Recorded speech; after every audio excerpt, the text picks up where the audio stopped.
What up, my guys? Welcome to another show, man. Tuesday, NBA Cup, NBA Talk with Jay, man. We back. Make sure y'all go download the Action Network app, man. A lot of great cappers over there, all free picks as well, man. You can follow some sharp cappers, follow their picks, man, all for free. You see what I'm saying? So I feel like you're doing yourself a disservice if you don't have that app over there. You can see money percentages, sharp action, big money moves, podcasts over there, write-ups, whatever you like to bet, soccer, tennis, whatever you like to bet, it's over there at the Action Network. And like I said, it's all free as well, man. So shout out to Action Network, shout out to what them boys doing over there. But let's get into it here today, man. First game up, let's go over here to the. I'm not here to fucking waste your time. Let's go over here to the streets of Milwaukee in this one. Bucks land 6.5. I believe you can still get 6.5 at FanDuel. They had 6.5 minus 114. But obviously sevens everywhere else. Line reached. So his line was at 5 at first. Then Franz Wagner got hurt, went all the way up to 9. Then it started to come back down. Sharp money coming in on the Magic. I don't agree with it, in my opinion. I think that the Bucks should be able to have enough offense to get this job done. Like, even if they didn't have Middleton here, Dame and Giannis and the rest of the guys should be enough here. But adding Middleton into the fold, they have their big three now. The role players are starting to play a lot better. This name Andrew Jackson, you got AJ Green. These guys are starting to play a lot better coming off the bench. They know their role is get Dame, get Giannis the ball, stand in the corner, make open threes. Gary Trent Jr. Play defense, pass Dame and Giannis the ball, and make open threes. That's literally, they have like the easiest job in the world, man. So Brook Lopez even start to look a little bit better as well, hitting some threes, trying to defend the paint. I still think he struggles getting up and down the court, but I don't think they'll really have to deal with it versus a Magic team that doesn't really run and gun. What does the Magic like to do? They like to turn you over and get out and transition. But I feel like with them missing, obviously they were already missing Ben Carroll.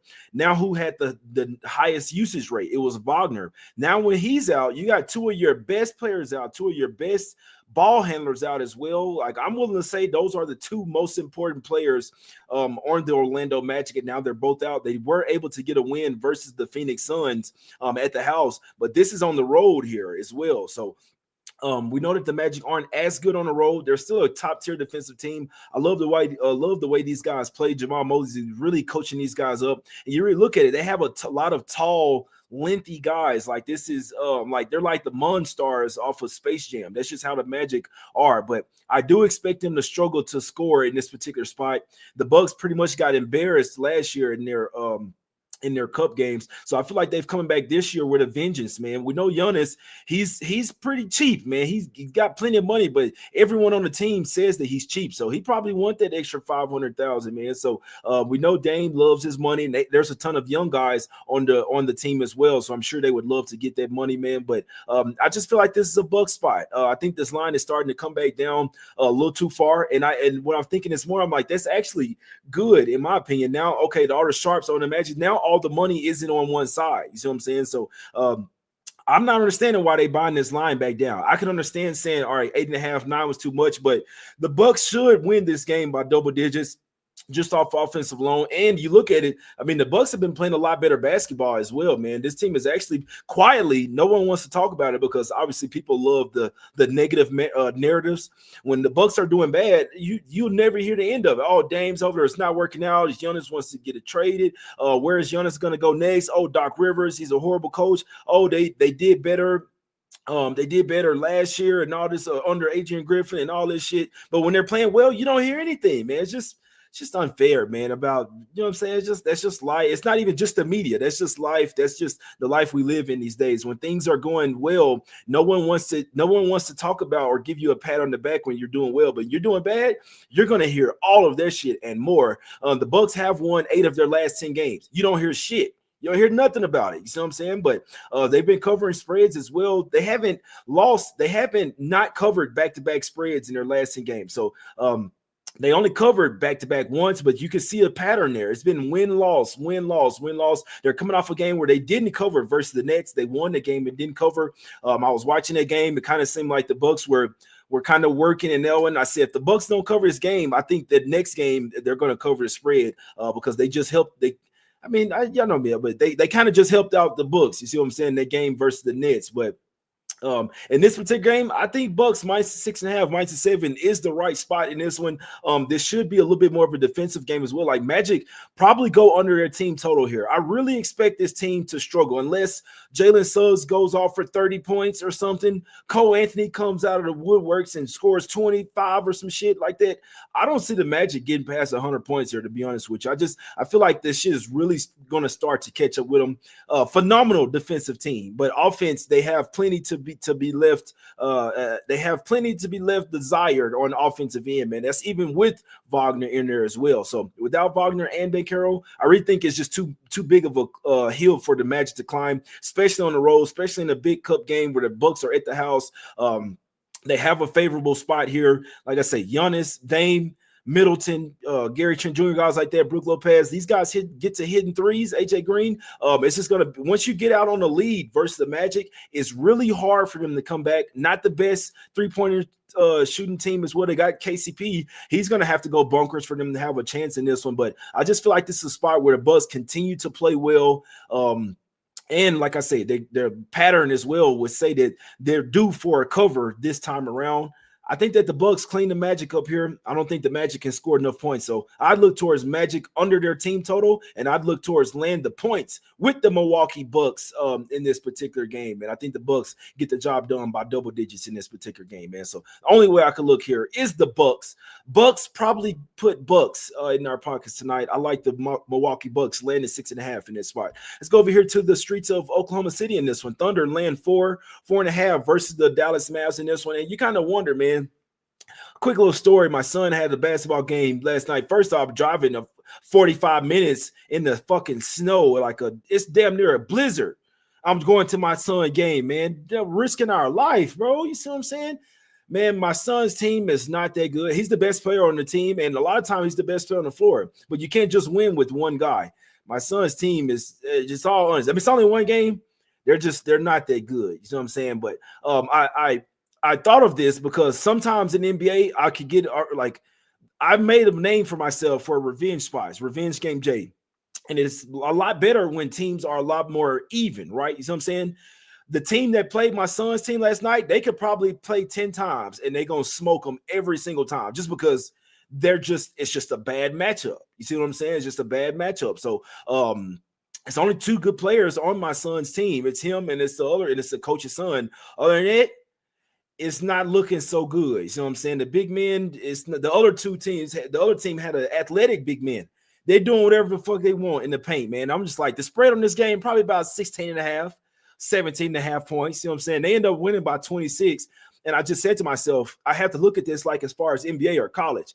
If a team is just that much better, their revenge spot, all that shit, you can think that they're going to get up. If the team is just that much better, they're going to come and smack you every single time. If they were laying 18.5 points, the next time I would lay it with the opposite team. You see what I'm saying? So that's just something that just gave me like a snapshot into life, into college basketball, NBA. If that team is just that much better, they have that much better of a matchup, they're going to continue to win. That takes me to this game. Now, the Thunder are a great team. They are. This team plays phenomenal defense. It's really hard to score versus this team. It's hard to get into the paint. For whatever reason, the Mavs have had a really great matchup versus the Thunder, man. They've beaten them 5 of the last 6 times. The Mavs just, I don't know what it is. Luka in, Luka out, it doesn't matter. They match up really well versus the Thunder. So this is a game that I would stay away from the spread. Now, defensively, both of these teams are top tier. Like the Thunder have a top 3 defense in the league. The Mavs are number 9th defensive rated team in the league. Both of these teams can really lock up. I think 231.5 points is too. I think 231 is too many points here, guys. I think this game goes under the total. This probably is going to be like a playoff style type of game as well. This is an NBA Cup. This is the whole reason why they did this cup, is so that they would have meaningful games in the middle of the season. This is basically like a playoff game tonight. I'm expecting top tier defense from both teams. Now, do teams, both of them like to run and gun? The Mavs definitely like to get out in transition, but with Luka out there, he doesn't really push the pace a ton. My guy is dribbling pace up the floor. When they were playing without Luka, I personally feel like the Mavs play a lot faster with Kyrie. He's kicking the ball up the floor. Luka, it's a lot of dribble, step back threes. You know what I'm saying? When he's bringing the ball up the floor, he's not really pushing the pace. You know what I mean? So I feel like this tempo might be a little bit slower. And you look at it, 5 of the last 8 games in this series have went under the total as well. With Hardenstein out there, the Thunder's defense has gotten even better. Now they have a rim protector as well, man. I really feel like this is going to be a defensive game. Now, could these teams go bunkers from 3 and they go over? It's very possible, but I just feel like this will be a little bit more of a defensive game than what this total suggests. Total is kind of like a regular. This is the total. Basically, it's like a regular season game, but I think this is going to be more like a playoff game. Every possession is going to matter. The defensive intensity is going to be at a high. I really feel like the 231 points is too many here. I don't think this game gets past 225. So I don't really bet totals like at all. If I bet a under, these motherfuckers make everything. Let me take the over though. And man, I'm talking about I go to 90s style basketball, but I really do feel like that this is an under type of spot, mainly because, like I say, with the Thunder, if they're going to stay in this game, that means they're continuing to play lockdown defense. And I also think the Mavs with Lively and Gafford, they showed last year in the playoffs that their size really bothers the Thunder as well with guys, and they have some great defenders to put on SGA as well. So SGA is still going to get his, but I still feel like that the Mavs can bring a great defensive game plan in this one, try to slow these boys down, man. So unless either one of these teams go bunkers from 3, I really feel like this is a clear under spot in my opinion. This line was at 229. It's starting to come up to 231.5, but I'm willing to buck the line moving in this one, and I think this one goes under the 231.5, my guys. So what are you guys thinking in the chat for these couple games, man? I can't say if you like to bet props, it's a really great opportunity to dive in when you only have 1 or 2 games. It's a really good opportunity to dive in on props when you have those type of slates when it's only a few games. You see what I'm saying? So they say most bets on the Thunder. Hopefully you have confidence tomorrow when the results are in. Talking about somebody else. Revenge game really don't matter. Mavs just better. It's a fact. Everyone's going to be on Mavs and Rockets. I don't think the Rockets played today, my guy. Let me see here, man. Let me see here. Magic money line, Thunder money line. This is the Mavs 17th straight game in a different arena. That's why the games have been high scoring. I don't think the books will make the mistake. Everybody's going to play Mavs as a dog. My guy say he loves the Mavs. My son sounds like the Suns. Giannis NBA Cup MVP plus 550. Orlando is garbage underdogs. Let me see. Toss-up game, OKC and Mavs. All right. That's about it, man. I see. Post your best play in the chat, my guys. Post your best play in the chat. But yeah, that's it for me, man. 2 looks for me, man. 2 heavy leans, and that would be Thunder, Mavs under 231.5, and the Milwaukee Bucks land at 6.5. Man, might have to go walk around. It's a lot of snow outside here where I'm at in Denver. Might have to walk around, see if I can see some deer outside, man. So that's the 2 looks that I think get there. I'm not gonna lie, Mavs, Thunder. I don't know who gets the job done. I know that they played earlier this year in OKC without Luka. Mavs still beat them by 2, man. It just kind of, and we know that the Thunder have playoff revenge from last year.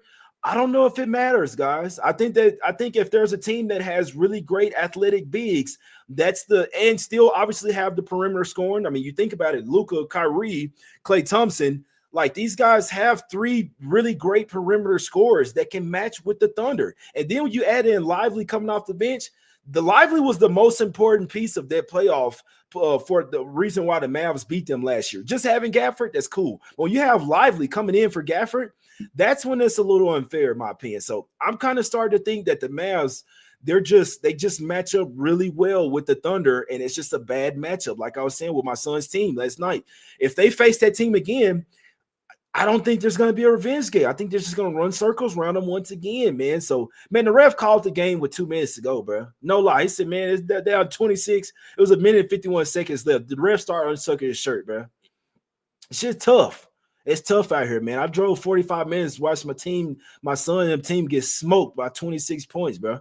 But it wasn't their fault. Like I said, I'm going to have to help coach the team, man. I'm going to have to help coach the team. But sometimes the players, it's just, you know what I'm saying? You got to go with the cards you were dealt, man. So Two looks, I think get there today. Mavs Thunder under 231.5. You can't spell Thunder without the under. You feel what I'm saying? But man, also I think that the Bucks get the job done. I think that the Magic, it's a few too many pieces that's missing. And what have we seen? Star player out theory. That first game you can get shit done, but when it starts to be after that, that's when the shit starts to pile up. So those are two plays I think are the right side. Bucks minus the 6.5. Thunder Mavs under 231.5. Man, I will be back tomorrow, man. It's all love. I appreciate y'all for tuning in. Go download the Action Network app. It's Us Against the Bookies, man. Hope everybody has a great day out there. Stay safe. Go get that cash, man. Smack them books up, man. It's all love. We out.